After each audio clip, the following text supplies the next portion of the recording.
9월 10일 말씀 묵상하겠습니다. 함께 기도하겠습니다. 하나님, 우리에게 하나님의 약속을 주셔서 감사합니다. 반드시 이루어지는 신실한 약속을 우리에게 주셔서 감사합니다. 우리가 하나님의 약속을 믿는 믿음을 갖게 하여 주시옵소서.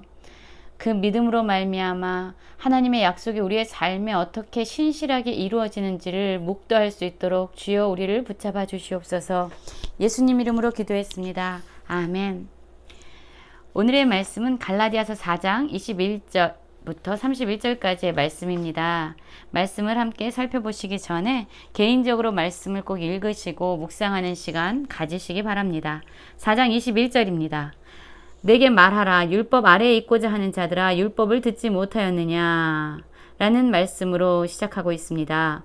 사실 바울은 갈라디아 교인들에게 복음을 전했던 사람입니다. 그리고 갈라디아 지역에 교회를 세운 사람이지요.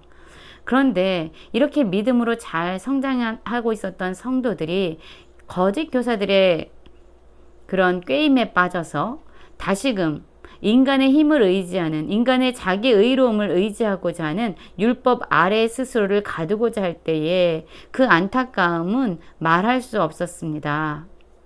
그래서 이 안타까운 마음으로 바울은 다시금 갈라디아 교회 성도들을 향해서 말씀을 전하여 주고 있습니다. 22절입니다. 기록된 바 아브라함에게는 두 아들이 있으니 하나는 여종에게서 하나는 자유 있는 여자에게서 낳다 하였으며 여자에게서 육체를 따라 낳고 자유 있는 여자에게서는 약속으로 말미암았느니라 라는 말씀으로 시작하고 있습니다. 여기서 두 아들은 바로 아브라함에게 있었던 이삭과 그리고 이스마엘을 의미합니다. 우리는 다 알고 있죠. 이스마엘의 어머니는 하갈이었고요. 이삭의 어머니는 바로 사라였습니다.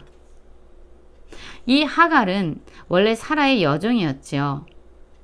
어떻게 하갈을 통해서 이스마엘을 낳게 됐냐면 하나님께서는 아브라함에게 그에게 자손을 주시겠다고 약속하셨습니다. 그리고 그 자손을 통해서 그의 자손을 하늘의 별과 같이 또한 바다의 모래처럼 엄청난 민족으로 일으켜 주시겠다라고 약속하셨습니다.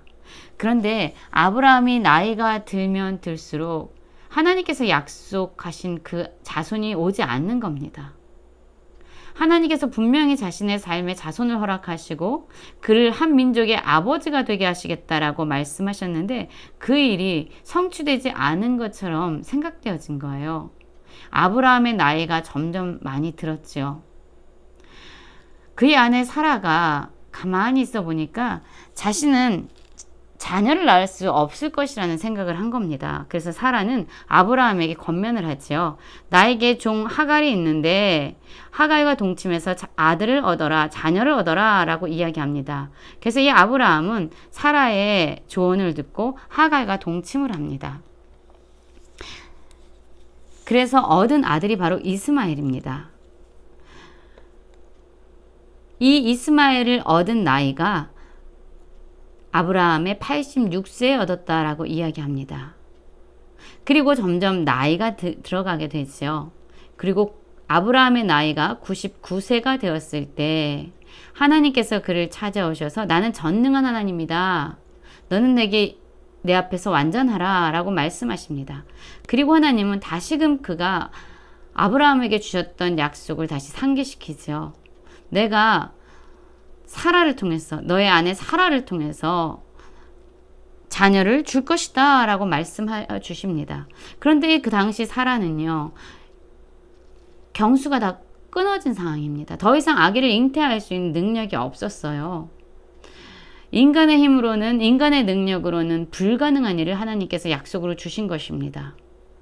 사라는 또한 아브라함은 아마도 이 일이 가능하지 않을지도 몰라라고 생각할 수도 있었을 것입니다. 자신들의 힘만 본다면 자신들의 연약해진 육신을 본다면 자녀를 생산할 수 있는 능력이 없는 건 뻔했거든요. 그런데 정말로 하나님의 약속이 이루어집니다. 다음에 사라는 이삭이라는 아들을 낳게 됩니다. 지금 이 바울이요, 갈라디아 교회 성도들에게 율법과 복음을 설명하면서 지금 사라와 하갈을 통해서 나왔던 이삭과 이스마엘을 예를 들어서 설명하고 있는 것입니다. 한번 볼까요? 이스마엘은요, 하갈이라는 여인이 생산할 능력이 있는 젊은 여인을 통해서 아브라함이 자녀를 얻은 케이스입니다. 그러나 사라의 경우는요, 인간의 눈으로 보면 전혀 불가능한 자녀를 생산할 수 있는 능력이 다 끊어져 버린 나이에 하나님이 약속을 주셨고, 또한 아브라함이 하나님의 약속을 믿었을 때 정말로 사라의 태중에 아기가 생겼고 하나님의 약속이 성취되는 것을 보게 되는 것이죠. 사라가 아들을 잉태한 것은 사람의 힘으로는 불가능한 것입니다. 사람의 능력으로는 불가능한 것입니다. 이것은 온전히 하나님의 능력으로 행한 것이라고 생각할 수밖에 없습니다.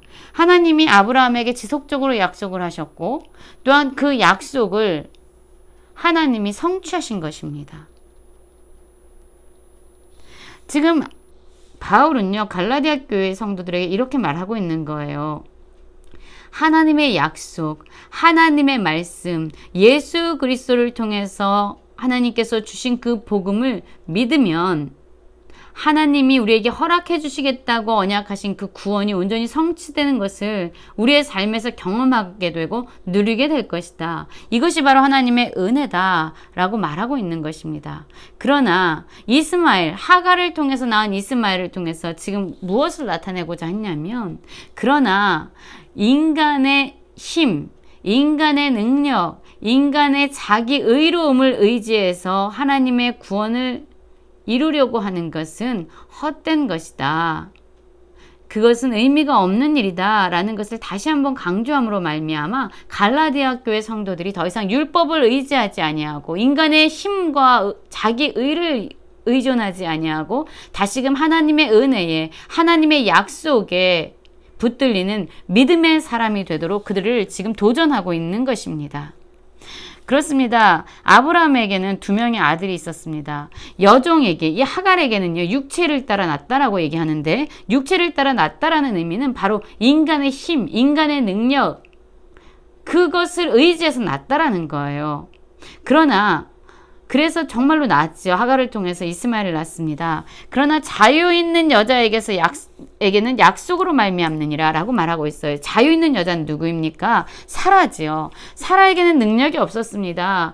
생산할 수 있는, 아기를 생산할 수 있는 모든 힘과 능력이 없었던 여인이에요. 그러나 하나님께서 약속하셨고 하나님은 신실하게 자신의 약속을 이루어 주셨습니다.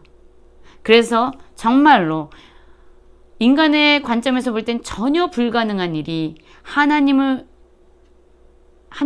친히 자신의 능력으로 자신의 약속을 이루시는 모습을 보여주십니다. 그것을 통해서 얻은 자녀가 누구입니까? 바로 이삭이죠.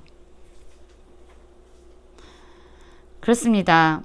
그래서 지금 이 바울은요, 갈라디아 교회 성도들에게 다시금 얘기하는 거예요. 하나님이 우리에게 그리스도의 복음을 주셨다. 이제 그 믿음으로 말미암아 우리는 하나님의 기업을, 유업을 잇는 상속자가 된 것이다 라고 말하고 있습니다. 사실 유대인들은요, 자신들은 아브라함의 자손이기 때문에 자신들은 자유인이라고 생각했어요. 하나님께 선택된 민족이라고 생각했어요. 그래서 자신들은 하나님의 약속을 받고 축복을 누릴 수 있는 이삭과 같이 하나님의 백성이라고 자랑스러워했습니다. 그리고 이방인들이야말로 하갈에게서, 여종에게서 낳은 그러한 자들이라고 생각을 했던 것이죠. 그러나 지금 바울은 완전히 다른 이야기를 하고 있습니다. 자신의 힘을 의지해서 구원을 이루려는 자들이야말로 여종에게서 난 사람에 불과하고, 반면 그리스도의 복음을 믿음으로 말미암아 하나님의 은혜를 누리는 자들이야말로 바로 아브라함의 자손이다 라고 말함으로써 하나님의 약속을 믿는, 즉 예수 그리스도의 복음을 믿는, 믿음으로 사는 자들이야말로 하나님의 백성이다. 그러나 지금 유대인들 자신의 힘을 의지하고 구약의 율법을 의지하고 할례를 행함으로써 하나님의 구원에 이르고자 하는 그들이야말로 여종에게서 난 자들이다 라는 것을 말하고 있는 것이죠. 지금 우리의 삶은 어떻습니까? 사실 사라는요, 잉태하지 못하는 여인에 불과했습니다. 그런데 그리고 상고를 모르는, 잉태할 수 없는 그런 여인이었어요. 그런데 하나님이 약속하셨고 그 약속을 믿음으로 붙잡았을 때 이 여인은 오히려 잉태할 수 있는 능력을 가지고 있었던 여인보다 훨씬 더 많은 자녀를 얻게 되는 것이죠. 하나님의 약속이 그의 삶을 통해서 성취되는 것을 보게 된 것입니다. 그래서 바울은 이러한 갈라디아 교회 성도들에게 말하는 겁니다. 너희는 이삭과 같이 약속의 자녀다. 하나님의 유업을 받을 수 있는 그러한 자들이다. 하나님의 백성이다. 하나님의 자녀다. 라고 말하고 있습니다. 그런데 이 당시에 어떤 일이 일어났습니까? 아브라함이 하갈을 통해서 이스마엘을 낳잖아요. 그리고 세월이 흘러서 이제 사라를 통해서 이삭을 낳았습니다. 그런데 가만히 보니까 이스마엘이 낳은 후에 이삭을 구박하고 그를 학대하는 것을 사라가 보게 되죠. 그러자 사라가 아브라함에게 이야기합니다. 저 하갈의 자녀 이스마엘을 집에서 내어 쫓으라 라고 이야기하죠. 그렇습니다. 육체를 따라 난 자가 성령을 따라 난 자를 박해했다라고 그럼 이렇게 이야기합니다. 이러한 것은 단지 아브라함의 상황에서만 있었던 일이 아니라 바로 지금 갈라디아 교회 성도들 가운데서 일어나고 있는 일입니다. 하나님의 그 복음을 믿고 하나님의 백성이 된, 하나님의 구원을 경험하게 된 이 갈라디아 성도들이 오히려 거짓 교사들에 의해서 인간의 의를 의존하고 자기의 힘과 인간의 능력을 의존하라고 이야기하는 유대주의자들에게 지금 박해를 받고 있는 것이죠. 그러나 바울은 우리가 분별해야 하는데 그 분별의 기준이 무엇이라고 이야기하고 있냐면 바로 성경 말씀이라고 이야기합니다. 그러나 성경이 무엇을 말하느냐? 여종과 그 아들을 내쫓으라. 마침내 지금 현재는 유대주의자들에게 믿음으로 사는 자들이 박해를 받고 있지만 마침내 그 끝은 무엇이냐면 여종과 그 아들, 즉 인간의 힘과 능력을 의지해서 살아가고자 하는 이러한 율법주의자들, 그들은 마침내 믿음으로 복음으로 사는 자들에 의해서 내어 쫓김을 당할 것이고 하나님의 유업을 받을 수 없는 자들이 될 것이다 라고 말하면서 갈라디아 성도들이 이렇게 도전합니다. 우리는 여종의 자녀가 아니라 자유 있는 여자의 자녀라. 자유 있는 여자는 누구지요? 바로 하나님의 유업을 이을 진정한 상속자라고 이야기하고 있는 것입니다. 우리는 지금 어떠한 삶을 살아가고 있습니까? 여종에게서 육체를 따라 난 그러한 사람으로 살아가고 있습니까? 여전히 내 힘과 능력을 의지하고 있습니까? 아니면 하나님의 약속이 신실하게 이루어질 것을 믿으며 그리스도의 생명으로 살아가는 자들입니까? 예수 그리스도의 생명으로 믿음으로 살아감으로 말미암아 하나님이 주시고자 하는 모든 유업과 기업을 받아 누릴 수 있는 하나님의 상속자들이 되기를 간절히 기도합니다.